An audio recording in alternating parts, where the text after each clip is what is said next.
The Sam and Sam Show on the Grueling Truth Sports Network. I'm one of your co-hosts for the Sam and Sam Show, Sam McGinnis. I'd like to welcome on my other co-host, Sam Teets. How you doing? Doing pretty good, McGinnis. Doing pretty good. Glad to be back with you again this Friday. Yeah, we have a good show lined up for today. Let's just hit it off with some NFL news. Yeah, so immediately the big news for today is that the Kansas City Chiefs have traded their 2021 first-round pick, which is their first overall, a third-round pick this year, and a fourth-round pick this year, along with the fifth-round selection next year to the Baltimore Ravens for Pro Bowl tackle Orlando Brown Jr., and a second-round pick this year and a sixth-round pick next year. So basically, the Baltimore Ravens get a lot of depth picks. They move up from their second-round selection to a first-round selection this year.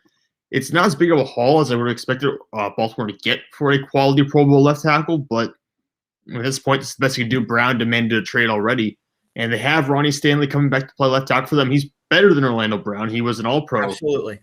Not this past season, but the year before that. And the, of course, the situation with Brown is he switched to left tackle when Ronnie Stanley got hurt earlier this year, or this past season, and he didn't want to go back to right tackle. So he demanded a trade to go to where he could play left tackle because it's a thing. His dad played in the NFL. He feels like it's a special thing for him to play left tackle. And now Kansas City has, after we were railing against them for not having a good offensive line, and now have added Kyle Long, who came out of retirement. They signed Joe Thuney, and they've traded for Orlando Brown Jr. So it seems like the Kansas City Chiefs have done a really good job addressing their offensive line.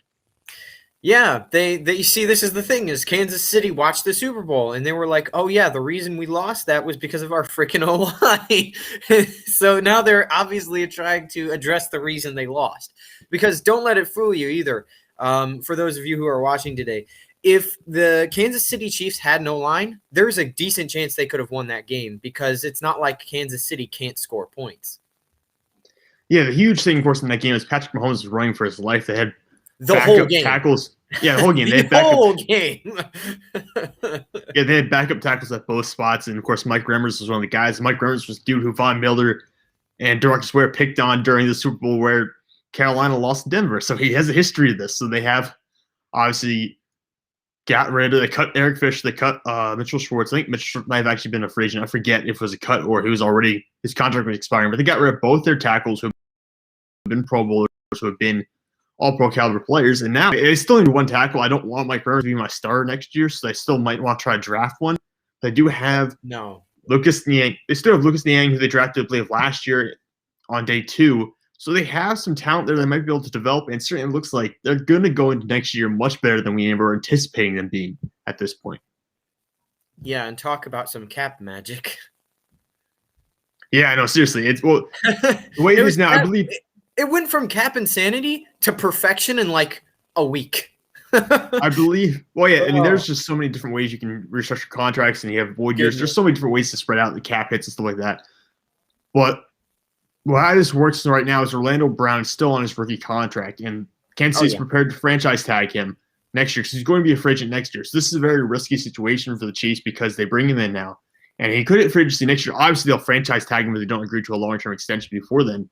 But then you have to pay that one huge chunk in a one-year deal, basically, on a franchise tag, which is going to be very expensive, with the chance that he still doesn't sign a long-term deal after that. So it's going to be a very interesting thing to see what Kansas City does right now.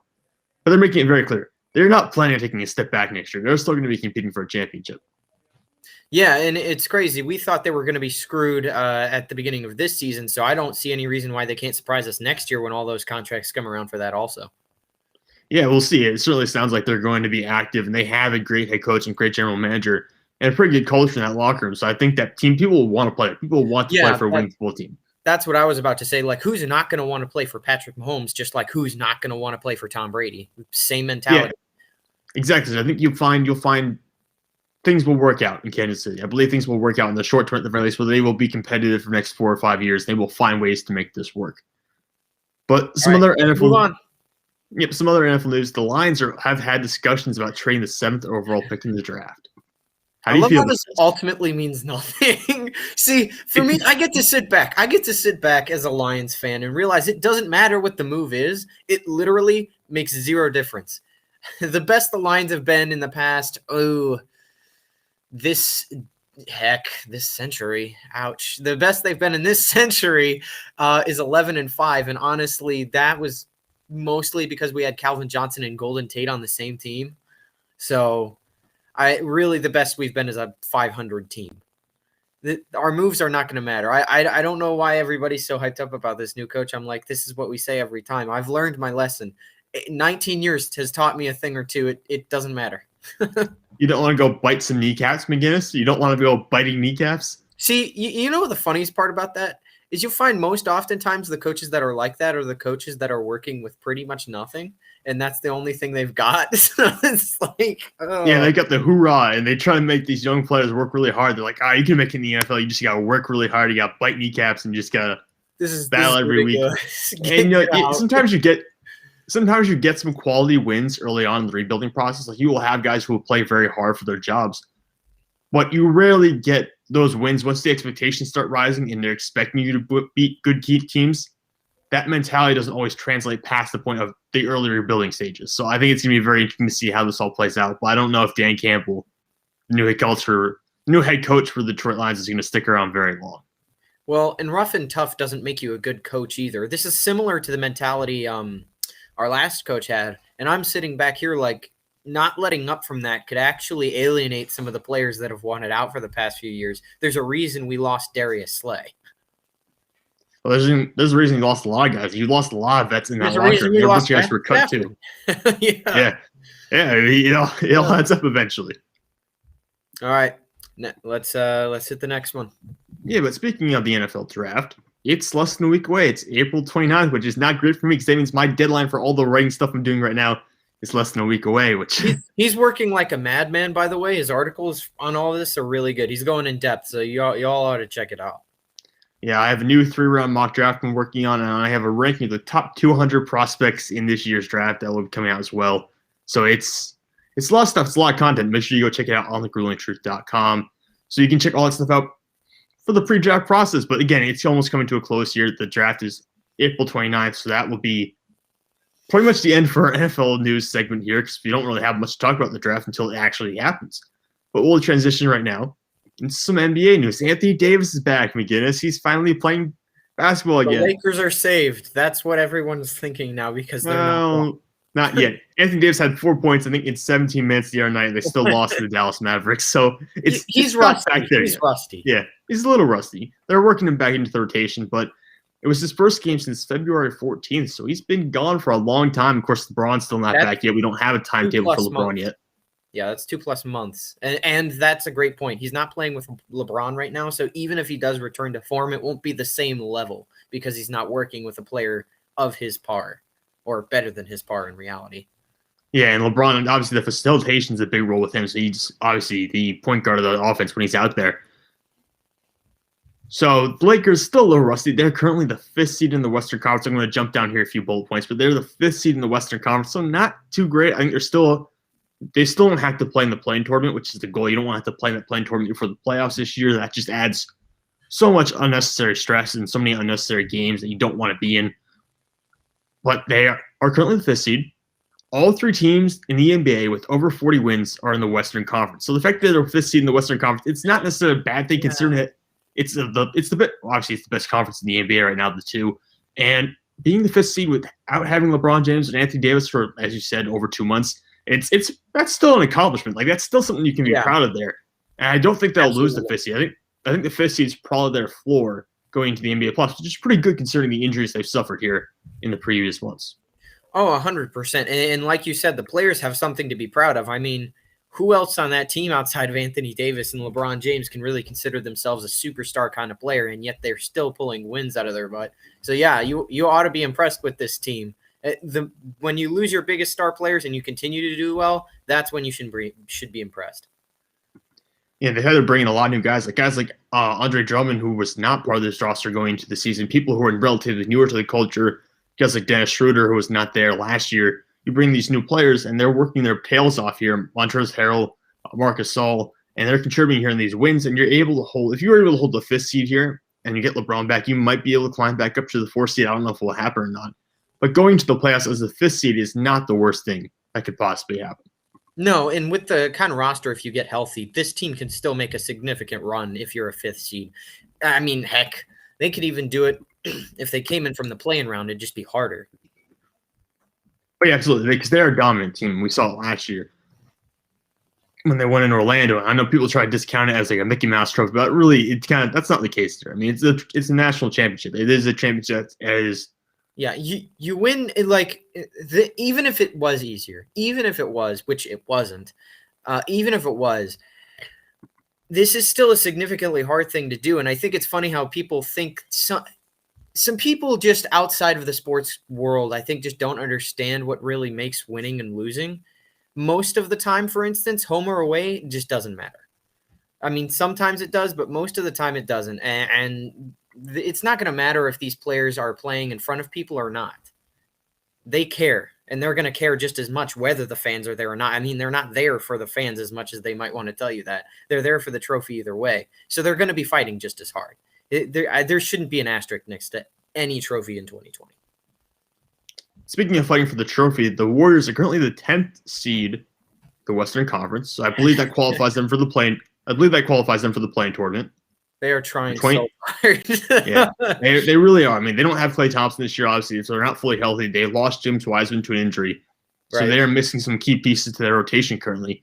They are 29-30, but Steph Curry is playing his tail off. He's really thrown himself into the MVP discussion, which is something we didn't expect. We thought he'd be back and be good this year, even though he got to a little bit of a rusty start early on the season. He has been great down the stretch here. Poor Steph's back hurt. Yeah, from carrying everything, from carrying the load for this team. He's absolutely carrying this team. Oh, absolutely. Since March 29th, so the past 12 games that he's played in, he's averaged 38.2 points per game, along with 6 rebounds, almost 5 assists. He's shooting 50% from the field, almost 47% from 3, and over 90% from the free throw line. That's just unheard of. If he's able to keep that up for the rest of the regular season, which I don't think he will be able to, considering his last game he only had 18 points, a bit of a drop-off there. But if he's able to keep up something like this for the rest of the regular season, it'll be very hard not to give him the MVP just because it will be the most impressive individual performance of any player in the league. I tell you what, some of those numbers, it's just, you're sitting there like, who are you playing with? It's nobody, and you're still doing that. Yeah, I think, and this goes back to our conversation last Sam and Sam show, where it's what actually is the MVP award versus what it should be. Because again, like if you take it from actually most valuable to a team, Andrew Luck should have won it one of the years, right? Because just without him, we saw what happened. But then you have what it really is, which is more of a best player by popular opinion award, I guess is what it actually is at this point.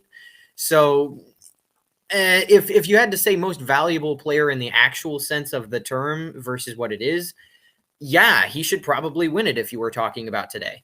But since that's not what it is, he's not going to. Yeah, I think the definition for it is so muddled, especially when it comes to the NBA. It's kind of like the NBA especially makes it. Oh, yeah, especially the NBA. It's kind of like it's like the most impressive player for an individual season on a winning basketball team. So it's very weird. You almost have people to be, like. Let's also that people have to like you as well. So it's very. I mean, I think it's difficult because there are guys who have not been like well liked who have won the award in the past. Guys like James Harden or Russ Westbrook, who maybe are not media darlings but have still won the award. Kevin Durant as well. So yeah, it's not impossible, but at this point, people love Steph Curry because I think now they're losing. When they were winning, everyone hates Steph Curry because people love to hate winners. Think about Tom Brady. That's just how it is. LeBron James, same thing.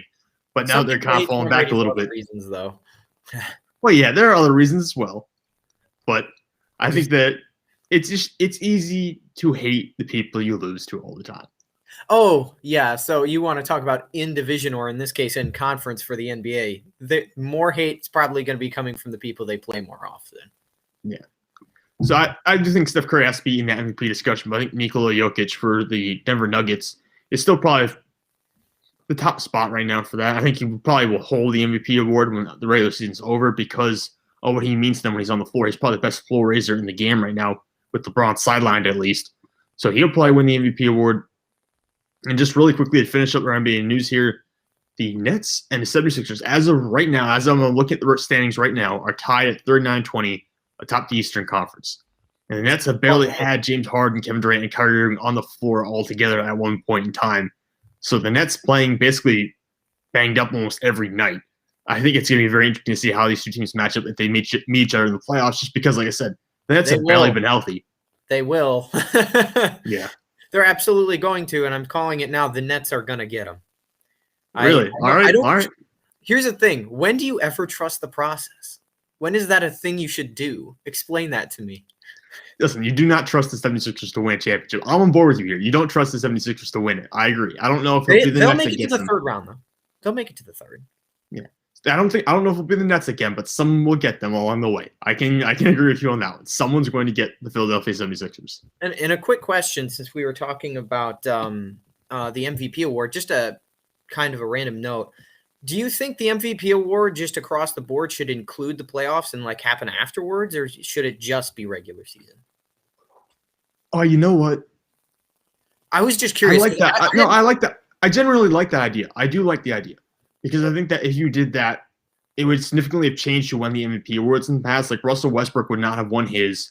James Harden probably wouldn't have won his. So I think it would have changed a lot of what's happened. Kawhi Leonard probably would have won at that point. So I think it changes quite a bit throughout NBA history if you do that. And I'm okay with it, though. Partially because it benefits LeBron James significantly because he's been to so many NBA finals during the time. But I think also it's just – I don't know, though. With other leagues, it's a regular season award. So yeah, I don't know. NFL, it's regular season, too. Yeah, so I was going to say it's very much it would depart from what we're used to seeing in other leagues around the United States. But at the same time, I do like the idea. I do like the idea for the NBA specifically, though, because it will basically guarantee you get a superstar player on a playoff caliber team who's playing his best basketball when it matters most, which is basically what you're saying the MVP should be to begin with. So I think that it's not a terrible idea, but I don't know if I'm ready to implement it tomorrow. Like if you ask me tonight, basically. Yeah, I'm not necessarily for or against it. It was something I was thinking about. I was like, that'd just be interesting to see how that worked out. Just to see something different, because I think leagues copy each other just a little too much. It's not excessive, but they do just a little too much. Yeah, well, I'm sure there'll be some people who would love the change, and I'm sure there'll be some people who would absolutely hate it. So it's kind of back and forth. They run off the rails with that. Oh yeah, no, that would be all over the talk shows, like for sports and stuff like that. It'd be everywhere, and there'd be some hot debates going on about it. No, absolutely not. It would be the apple to the eye of some people, and other people would just be absolute hatred for it. But utter hatred. I guess we'll close up our NBA segment here and move on. The NHL. Let's talk some hockey, McGinnis. What do you have for us? I have good news. Jacob Vrana scored 4 goals yesterday against the Dallas Stars with his new team, the Detroit Red Wings. Ah, yes. I love how trades are working out for us right now. Once again, to Steve Yzerman's brilliance there.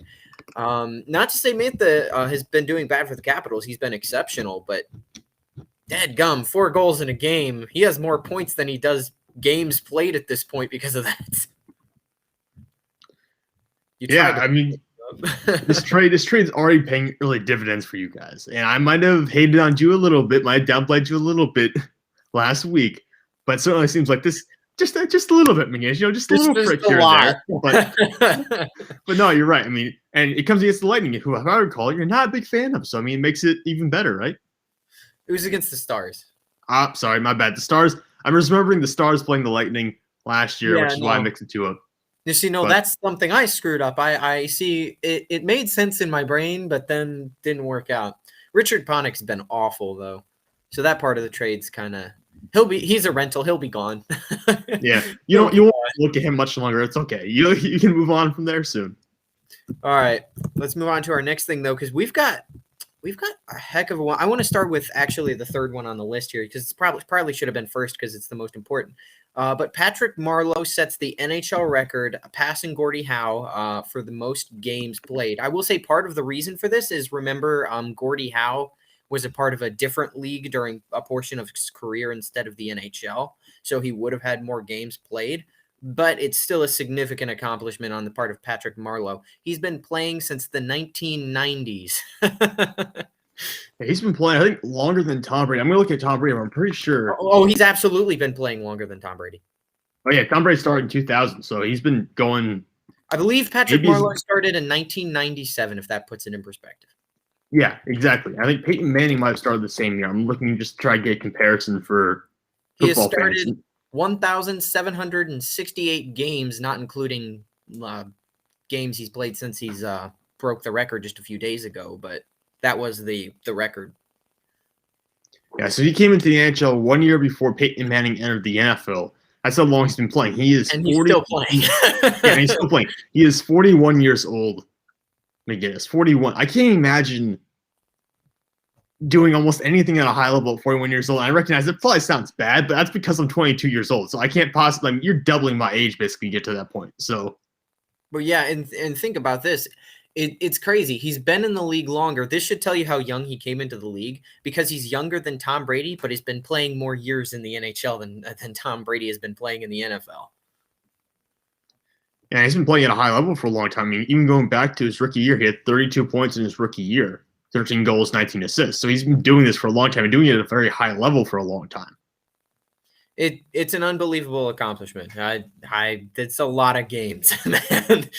It's a lot of games. Let me ask you this, because his trophy case looks a little bit bare, but he has his record. Is he a Hall of Famer? I'm going to have to go with yes. I think that's an accomplishment that nobody else can really say they've done. Eventually, it'll be broken by somebody, because all these records, that's the way it is. Somebody will be greater than Tom Brady someday. Somebody will be greater than Wayne Gretzky one day, as much as people aren't going to love me for saying that. It's just a matter of time, because these sports get more intense as we go on. But I think since nobody else has done that, and since he has been performing at least at a decent level for the majority of his career, that's a sustainability nobody else in the NHL can say, except maybe Gordie Howe, except for the fact that he was in a different league, so it technically doesn't count. So yeah, I think this is deserving of something with that note. When you're in a league of your own with Gordie Howe, it's just the two of you pretty much sitting up there in terms of durability and being able to play at this high level. Well, and Mark Messier.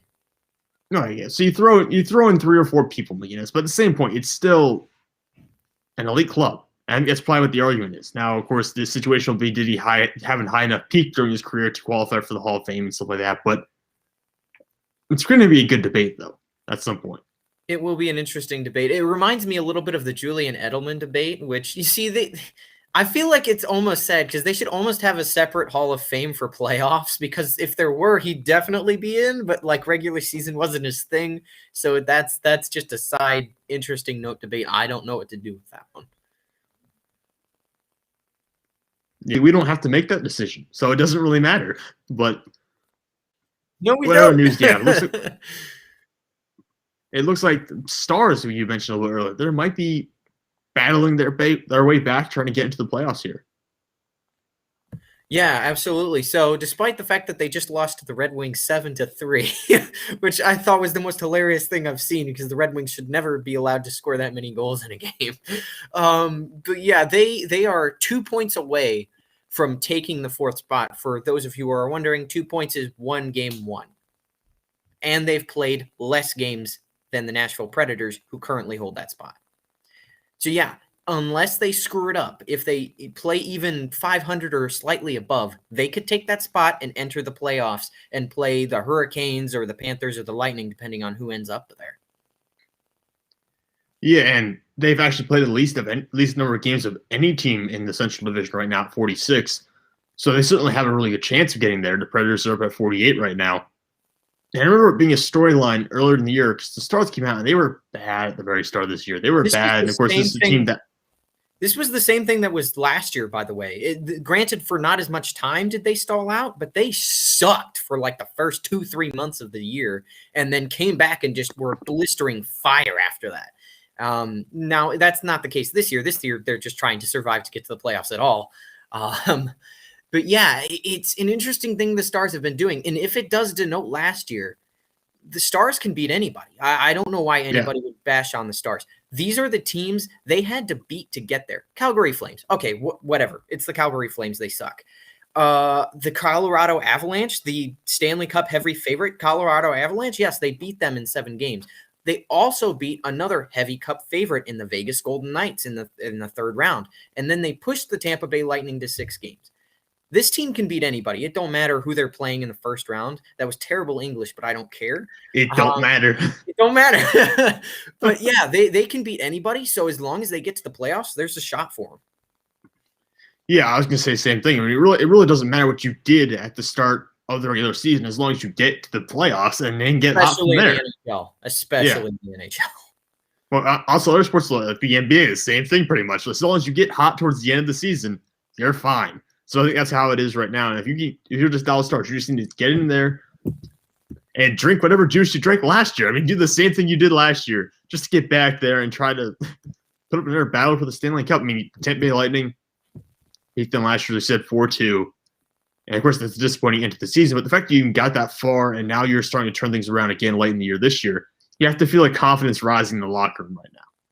Yeah, and fortunately, if you do play the Tampa Bay Lightning again, it won't be in like the third or fourth round. You'll have to beat them in the first two. So your hardest opponent, if you do win, will be out of the way. Yeah, and that might be a good or bad thing. We don't really know, but I think it'll probably be a nice thing, though, right? Yeah, I don't know. The Stars haven't played particularly well against the Lightning this year, but again, the playoffs are the thing that counts. So if they find a way to turn it around, I don't know.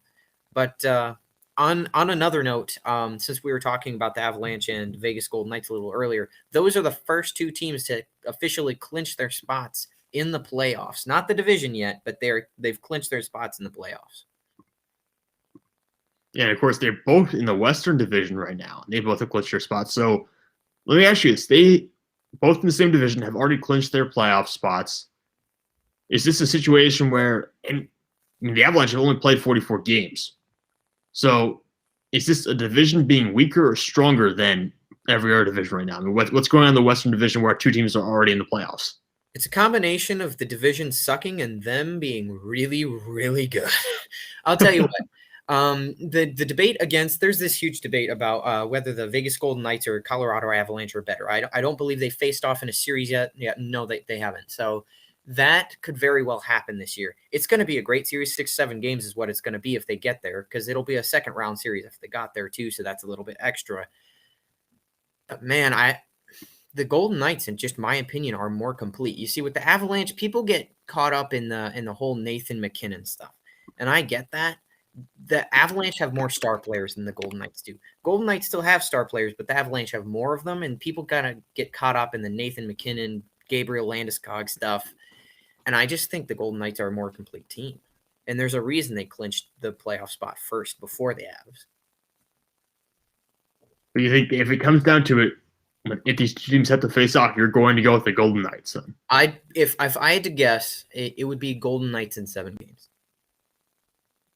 You know what? I would look forward to that matchup because you get a 7-game series, and those are obviously the best things you could possibly ask for as a fan.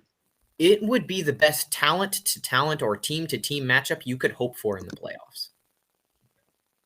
All right, so some high praise and high expectations there from Sam McGinnis. Is there anything else you want to talk about here regarding the NHL? If one of you lose in the first round now, I'm going to be pissed because I want to see that series. Well, exactly. That's what I was saying. It's like they're saying this McGinnis, but we know what happens sometimes when you say things like this. That's just in general. Again, the NHL is more parity than any other league. You look, you start looking it up. Just do me a favor. Do me a favor sometime. Look up NFL Super Bowl champs. Look up NBA Super Bowl champs. Champions, and then look up NHL champs. You will find that the last of the three, the NHL, will have more different champs throughout this entire century than the other two. It's more parity than ever. So just keep that in mind when you're watching the NHL. And part of the reasons for that is there's been no LeBron James and there's been no Tom Brady right now in the NHL. Although you do have some all-time greats, though, right? Sidney Crosby, Alex Ovechkin. Connor McDavid? Connor McDavid's a little bit young. He's a little younger, though, right? He's a little bit on the younger side still. Here's the thing. In the NHL, if you don't have a complete team, you can be the best player out there and your team can still suck. Connor McDavid is a phenomenal example of that. His team doesn't suck, but man, they have in the past. And this year they're good, but they're not great. And they're playing in a bad division. And the furthest the Oilers could get is the third round because their division is garbage and they only have to play divisional opponents in the first 2 rounds. So the thing you have to understand is Connor McDavid doesn't even play half the game because of how shifts work in the NHL. So it's a lot more full team focused than other sports like the NBA and even the NFL are. Yeah, in the NBA, you can kind of brute force it. If you have a strong starting five, but absolutely no bench whatsoever, you can still make the NBA Finals. You can't do that in the National Hockey League because, as you said, you have shifts. They're not on the ice the whole time. So you run into a situation where you have to have two good goalies half the time. You have to have good bench players. So you don't have that, you're not going to even make the playoffs, let alone the Stanley Cup. Yeah, absolutely not. There's a reason depth is something that's concerned about so often in the NHL, and one of the biggest things talked about going into the playoffs. Depth is one of the things that they match up when they're talking about playoff matchups. All right, McGinnis, anything else from the NHL tonight? No, I think that's all we got, except I think I left my my mouth somewhere back there since I can't speak. But we got MLB news now. Yeah, we do. Some news from Major League Baseball. And before we get on into the Astros here, I do want to mention something. I'm reading through the division leaders here right now, and one name stands out above all the rest. You see, I was waiting for you to mention this. I would also like to note how they're literally 500 exactly. Should just tell you how bad their division is. Also, I still don't trust the Mets even a tiny bit. Listen, McGinnis, this is now back-to-back weeks for the New York Mets have been first in their division. So I can firmly say, confirmed World Series champions here. You might as well just hand the trophy over right now. Okay, we don't need to play. Don't need to worry about playing. Team, but you're gonna start claiming crap. We don't need to be worried about playing the rest of the games. Okay, I know there's over 100 left. We don't need to worry about any of that. We can just end the season now, and everything will be fine. You're gonna try and do it like the old Premier League style, where they just like end of regular season winner just ends it.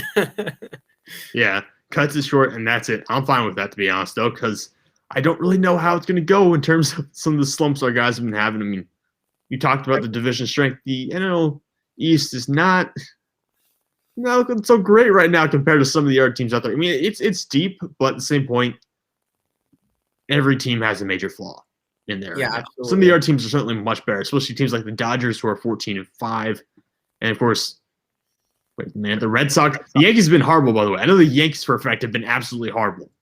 Yeah, the worst part of this is normally I'd be really happy about it, but the fact is, because of how early we are in the season, it literally does not matter. No, it doesn't matter yet. But all the 24-hour news shows talking about how bad the Yankees have been so far this season. It's something for them to talk about and fill space with on their shows because they're scheduled for like 3 hours and stuff. Well, they have to, and they do it every day. But here's the thing. The Yankees, they have such a high payroll, and they have so many star players. You would expect more from them. Whereas Boston, which is leading that division right now, the AL East, 8. I'm pretty sure this is still a team that's supposed to be rebuilding this year. And rebuilding for maybe 2 or 3 years because they've gotten rid of Mookie Betts recently. They've gotten rid of some guys who are supposed to be cornerstones for their franchise. They are coming off, still trying to come off of the David Ortiz era, essentially, in Boston. They haven't been able to do it. So now it's very interesting to see that early in the year. And again, this could all change in essentially 2 weeks. But for right now, they're leading that division, which is certainly very interesting. Yeah, it's definitely different. I will say part of this could be a result of the winning culture that's kind of been instilled into the players the last few years, including their championship run just a few years ago. I mean, it wasn't that long ago at all. So you got to remember some of that winning culture might still be left around from that. Yeah, maybe. I am very interested, though, because I do believe that this was a team that was bad last year, if I recall. They were looking last season, 24-36 was the final record for them. The year before that, 84-78.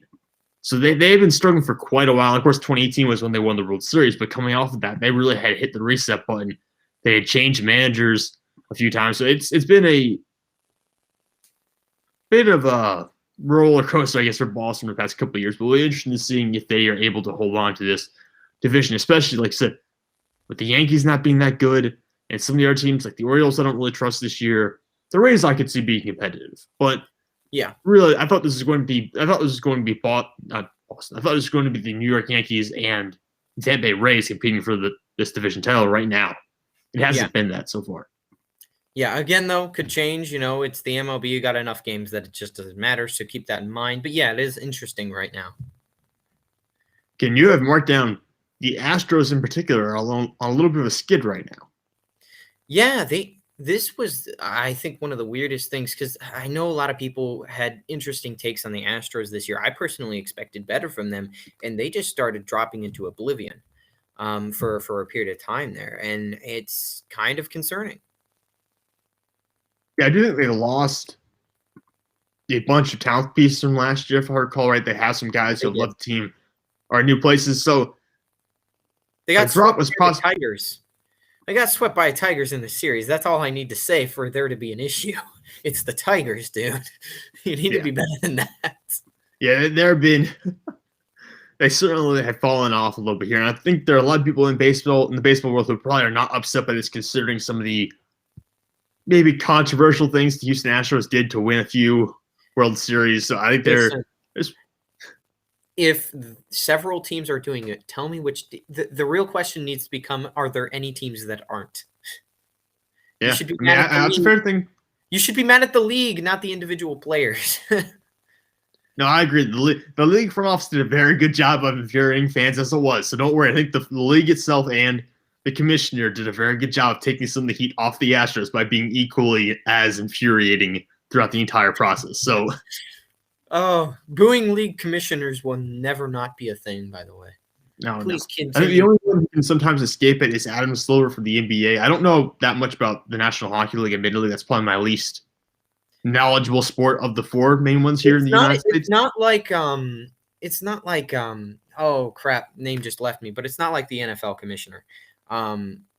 It's not that bad. People are still annoyed with him, but it's not like horrendous. It's not like Roger Goodell where everyone is absolutely. The name just right out of my head. No, it's okay. As soon as you said, "Oh, the NFL commissioner," I blanked as well. I was trying to step in there and I couldn't figure it out for a second. No, Roger Goodell is probably the most hated, I would say. Rob Manfred is not loved either, though. It's really. But Roger Goodell, it's especially because he's particularly egregious. I think he's in the public a little more often, maybe, than Manfred. I guess that's what it is. Maybe he's more visible. Because the NFL is more popular, so you hear more. That could be too, yeah. That would make sense as well. So yeah, certainly. Commissioners have it a little bit rough out there, but they're making millions and millions of dollars a year, so I'm not that upset. Roger Goodell's like, bring the booze, I'll take your millions. Yeah. Roger Goodell doesn't care. He does not care. But all right, on to our next segment today. You've got player comparison. I'm going to pull up the stats here in a second, but you've got player comparison for us to look at. Yeah, so I'm guessing. I'm going to give you less information because you might be able to figure this one out pretty fast. You say that, but I think you have a little too much faith in me. Would you rather me have too much faith or too little faith, though? That's you know what? I like the way you're thinking, McGinnis. I appreciate that. Plus, so here we have give yourself credit for. All right, here we have the player comparisons. So these players have recently started playing for new teams in the NHL. They started getting going just a few weeks ago, and we can see the last stat there is games played. It's very similar to the NBA that way. I think they've used the same GP, if I'm not mistaken. So first stat is goals, second is assists, and then the last is game played. I thought this was particularly interesting because at first this kind of looks like a lose-win, and ultimately it is, but it's kind of working out double for this. Let's see if you can't give it a guess. If you got nothing, that's fine. This is the NHL, so it's less. These are recently started playing for new teams. That's why these are stats since they've been traded, right? Right. All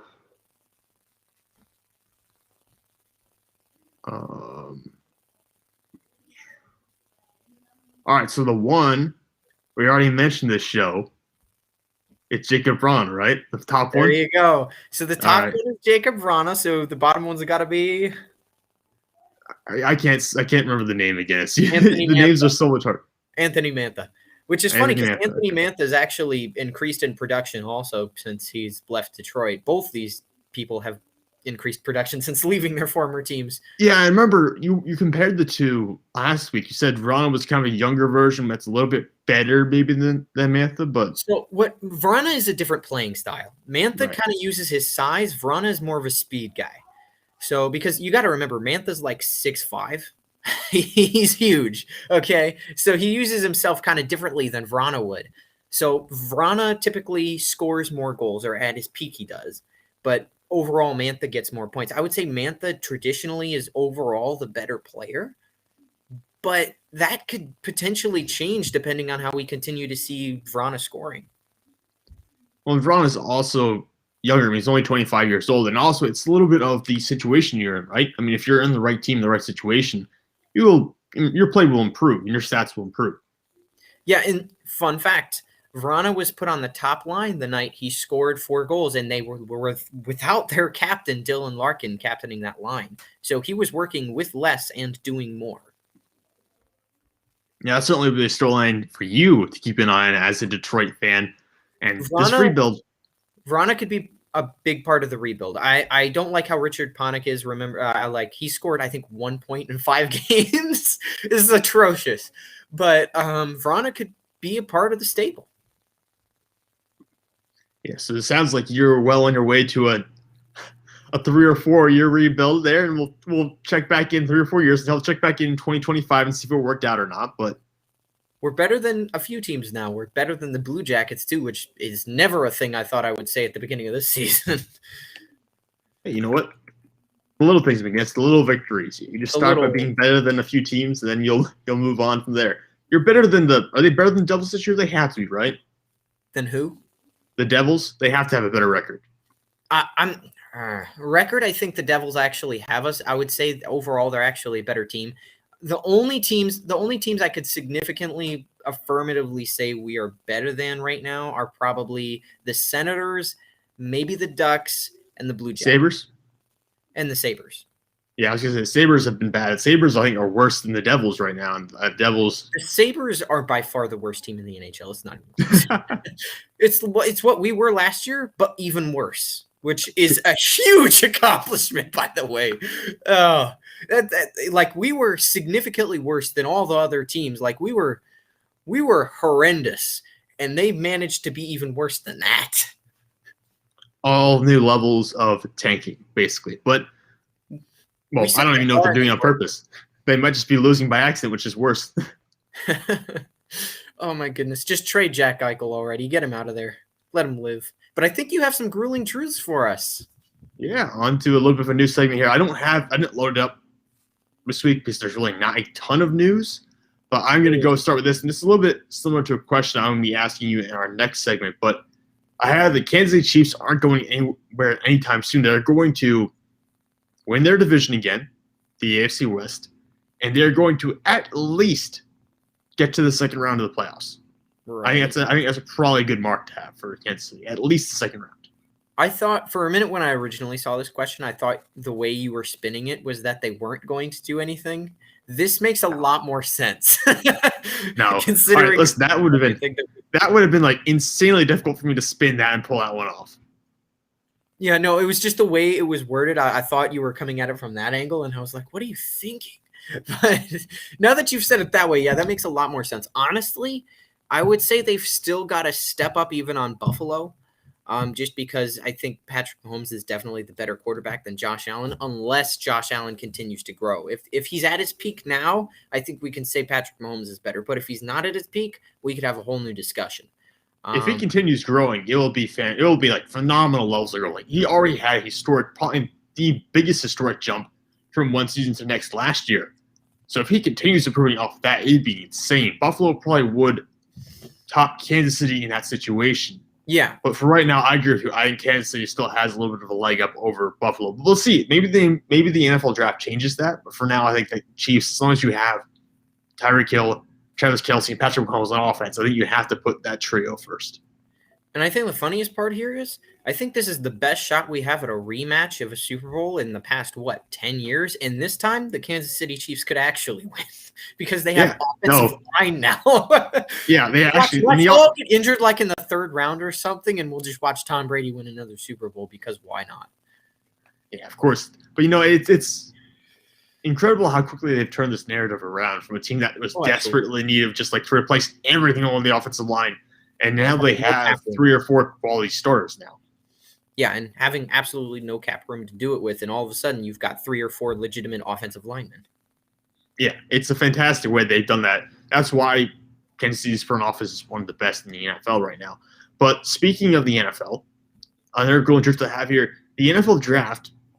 I probably should have saved this for thinking you're dreaming, but I think I'm going to use it here for the goal interest. The NFL draft is the second most exciting time of the year for football fans, outside of essentially opening the outside of week 1. Okay. Yeah. And for you, it might be the most exciting time of the entire season because as a Detroit fan, this is the only time you have hope. You're assuming I ever have hope. What are you thinking? So this is funny because we've actually had some good picks despite we talked about this like I think it was several months ago on one of these shows. Yeah, I think it was maybe February at this point. It was one of the few things Patricia actually did right was drafting in the first round. I mean, we got TJ Hawkinson out of that. You did. You got a very good tight end out of that, which is it's a good pick. It's just that not many tight ends get drafted that high, but was it not worth it though? I mean, besides the fact that we still have O-line woes. Yeah. Well, yeah. The issue is now you have Jared Goff at quarterback after all that. So you've got TJ Hawkinson, but you got Jared Goff, and you basically have maybe 1 or 2 good defensive players on your entire side of the ball. So Jared Goff is kind of the best word I can use for him is serviceable. He's the lowest end of acceptable at the NFL level of a quarterback. But he also can be on a good day, though. On a good day, he can have a top 12 caliber run on a good day. That doesn't happen very often, but he has had those days in the past where he is on fire.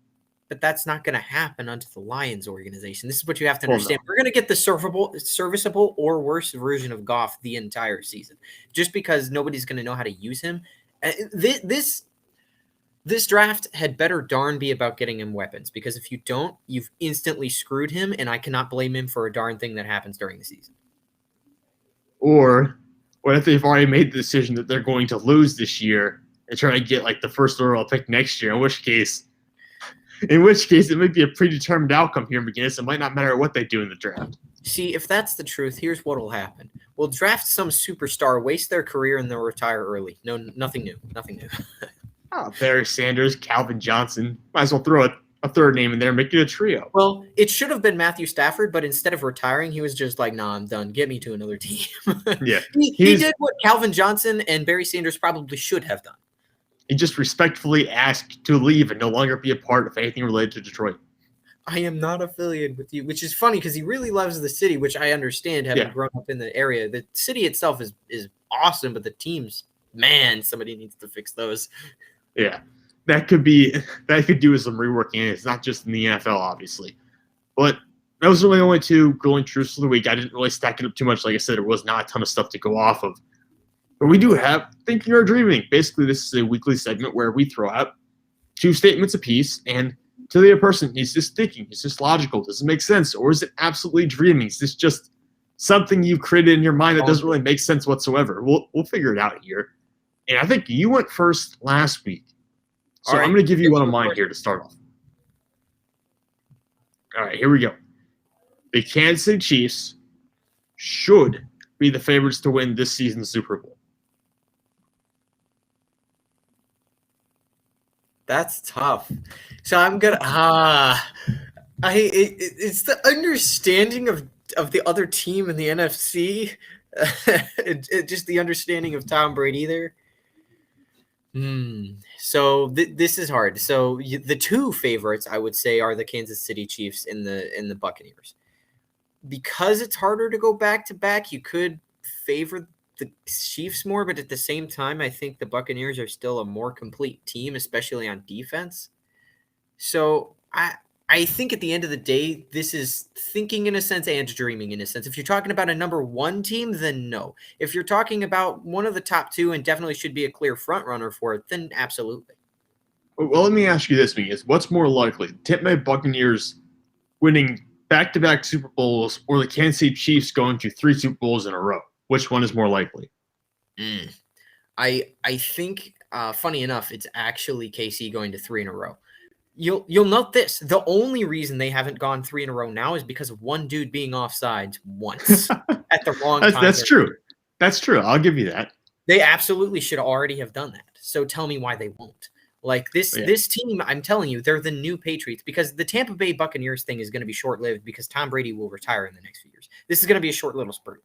Then they're going to be gone because they'll have no QB. And then the thing you'll still have left is Patrick Mahomes and the Chiefs. They are the new New England Patriots. Despite the fact that they've only won one of the Super Bowls, they've been to the last 4 AFC championships and been to the last, 2 Super Bowls? Or Last pardon 2 me, Super 3 Bowls. and 2. I got Yeah, my 3 and numbers. 2. 3-2. So, Well, you know what? I'm going to replay this clip here in 10 years when Tom Brady's still playing and the Tampa Bay Buccaneers win the Super Bowl, and he's 50-something years old. he won't be with the Buccaneers at that point. He'll be like with another team that he'll have constructed into some super team with the defense. The Pittsburgh Steelers. The genius of Tom Brady, people want to think about it as his arm or his football intelligence. His greatest aspect is off the field. His greatest aspect is understanding what it takes to win, and he understands it's beyond himself. That is why Tom Brady – that is the best part of Tom Brady. And his preparation is insane, too. What he does to prepare for individual games and matchups is just crazy. So, obviously, I mean, that's part of the reason. And then all the stuff, he doesn't eat all the stuff he does eat, all the, training he does, keep his body in shape when he's in the 40s and still be able to play at a high level. It's just insane the level of dedication it takes. Yeah, it's the the intelligence factor to understand which players will work with him best, which team would work with him best, how to work everything out before the game starts. This is the mastery of Tom Brady. It's not his arm. It's not in the game. It's before the game starts. Exactly, but let's hear one of your statements, McGinnis. What do you have for me? I haven't actually looked at them yet, so this is going to be a surprise. Yeah, funny enough, I don't think I had. I think I'd only seen the first one, and I didn't read the whole thing, so I didn't see this one coming. More than half the QBs taken in the first round will work out. Now, this doesn't mean they'll be superstar players. This just means they will work as a starting QB. Right. Now, that makes sense. I mean, Baker Mayfield right now is the example I use. He's a guy who's working out as a quarterback for the Cleveland Browns. He's not a superstar, but he's working. You can win playoff games with him. They just did this past year. Right. So I'm projecting 5 quarterbacks will be taken in the first round. So we'll say 3 of them have to be successful. I'd say the 2 that aren't, just because Zach Wilson might get screwed over by the Jets. Well, yeah, the situation plays into it. The Jets is dead. Whoever goes to the Jets is dead, so we can at least eliminate 1. Yeah. I think the one that goes to the 49ers will be probably relatively successful, even if it's Mac Jones. I mean, let's be honest, though. It's such a quarterback-friendly system. You have George Kittle, and you have some good receivers and a good offensive line. So I think that whoever goes there is more likely to have success long-term, probably, or at least short-term, than some of the other quarterbacks on this list. So I'll say this is thinking. I keep thinking back to the year where it was Sam Darnold, Baker Mayfield, Josh Allen, Josh Rosen, and Lamar Jackson. Well, now you have Josh Allen's a Pro Bowler, an MVP candidate. Lamar Jackson's won an MVP and serviceable playoff winning quarterback.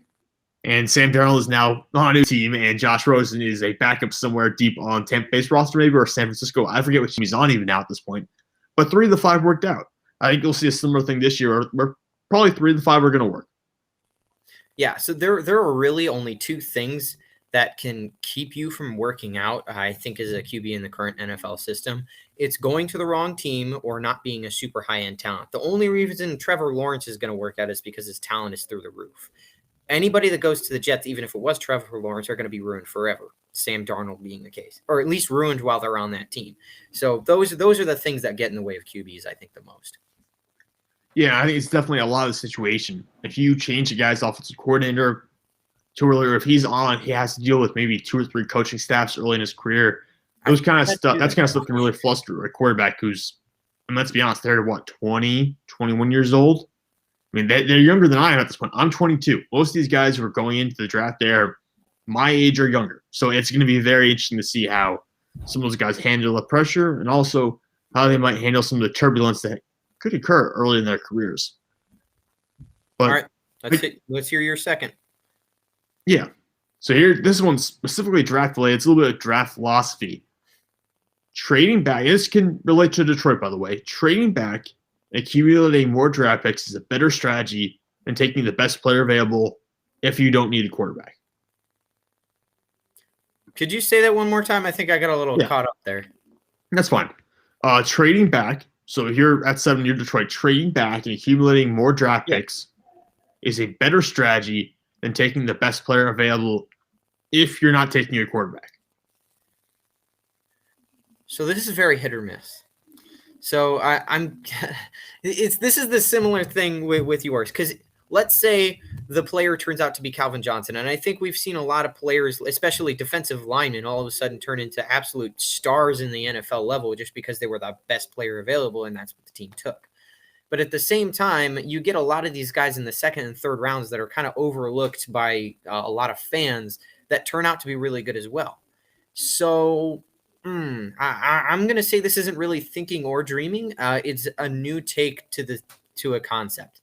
It's a risk is what it is. It can be absolutely thinking depending on what you get, but at the same time, you could miss a generational talent and then regret it forever. So you kind of got me at a loss here. Yeah, it's kind of back and forth like that. So it's very interesting to hear your thoughts on it. I do think I'll say this. There is value in trading back because sometimes there are positions that actually, like wide receiver. There have been more great wide receivers coming out of the second round in recent years than coming out of the first round.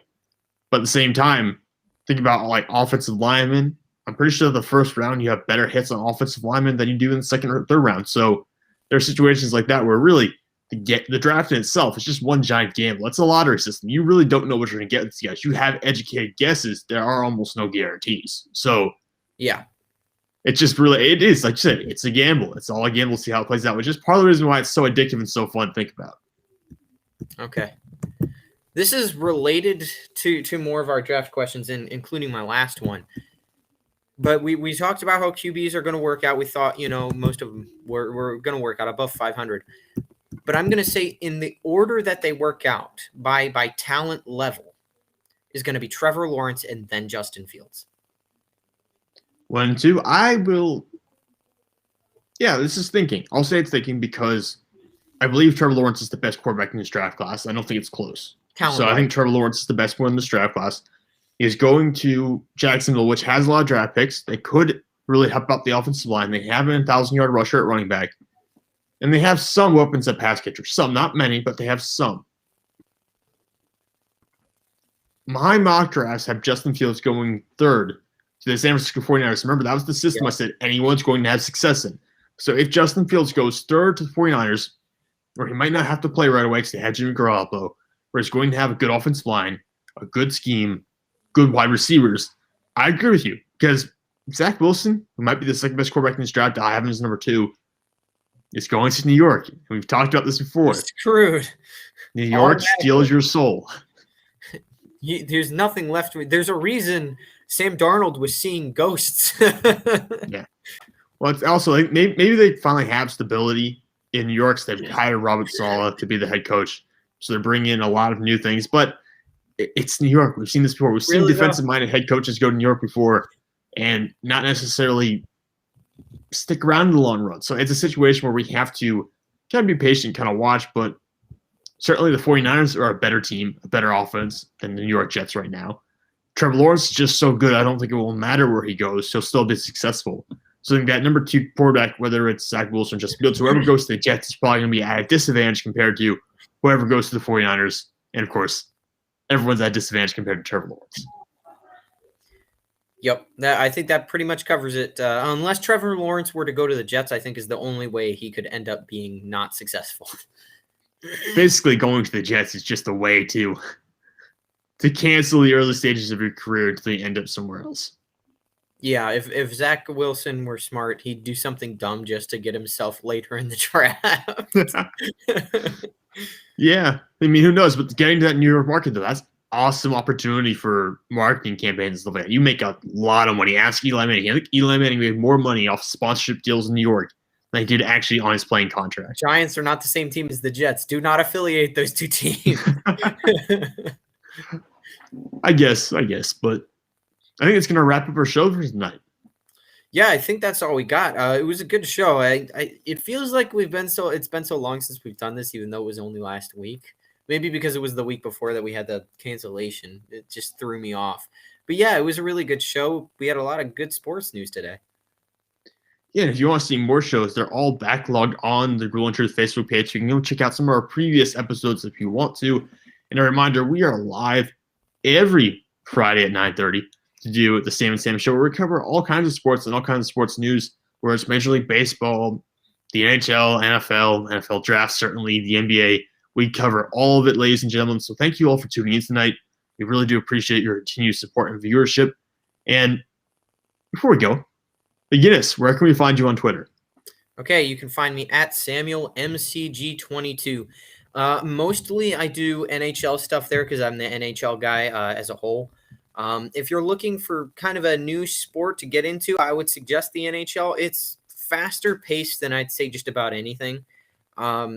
So if you're looking for something fast and upbeat, you can find all of my stuff there and just watch some hockey. You will thank me later. And you can find me at Sam_Teets33 on Twitter, where I'm posting, like I said, all that draft content. And if you want to go see some of that latest NFL draft content, go to thegruelingtruth.com. It'll all be posted there.